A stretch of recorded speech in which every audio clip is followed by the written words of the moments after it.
जीवन रे केबे हेबे नाही विफल जदि गधठारू शिखिबे एही तीनोटी जिनस।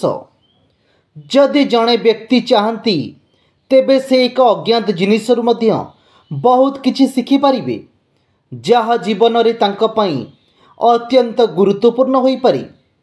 आचार्य चाणक्यंक अनुजाई विभिन्न प्राणीकठारू सफलता एवं सुखमय जीवन पाई अनेक जिनस शिखिबा उचित।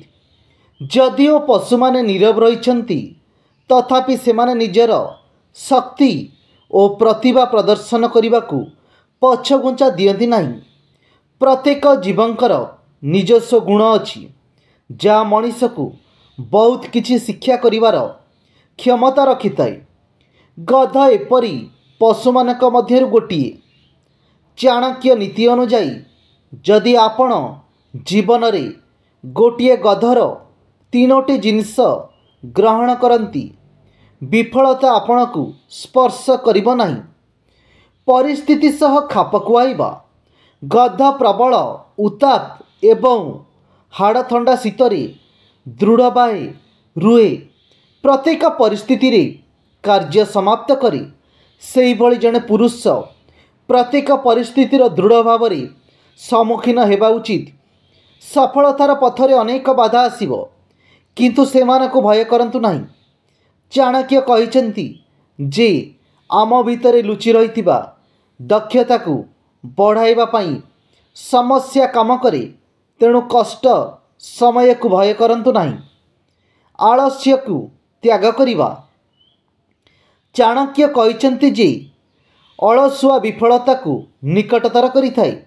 जदि आपण याको छाड़ी दियंती आपण गध परी आपणकर गंतव्य स्थल रे पहुँचबारे सक्षम हेबे। जेते क्लांत हेले मध्य से भार बहन करिबारे लागि पड़े। ठीक सेहीपरि भाव रे जड़े निज कार्यर जत्नर सहित समाप्त करबा उचित। जहा मिले सेतिरे संतुष्ट हेबा। चाणक्य कहिसेंती जे हस एपरी एक अलंकार जहाँकि आमे एहाकू न किणी पिंधि पारिबा। सुखमय जीवन यापन करिबा एवं समस्या को दूर करिबा पई मनर संतुष्टता आवश्यक। जदि संतुष्ट तेबे हस सबुबले मुहरे रहिबो। चाणक्य अनुजाई जड़े व्यक्ति जे अंतर्निहित भाव में संतुष्ट से जे निज बुझावणा एवं आत्मनियंत्रण सहित प्रत्येक परीक्षा देई थाए। लोभ को प्राधान्य दियंतु नहीं। चाणक्य नीति जदि जड़े व्यक्ति चाहती तेबे से एक अज्ञात जिनिसरु मध्य बहुत किछि शिखि पारिबे जहाँ जीवन रे तांको पई अत्यंत गुरुत्वपूर्ण होई पारे। आचार्य चाणक्य अनुजाई विभिन्न प्राणीकठारू सफलता एवं सुखमय जीवन पई अनेक जिनिस शिखिबा उचित। जदिओ पशु माने नीरव रहिछंती तथापि सेमाने निजर शक्ति और प्रतिभा प्रदर्शन करने को पछघुंचा दियंती नहीं।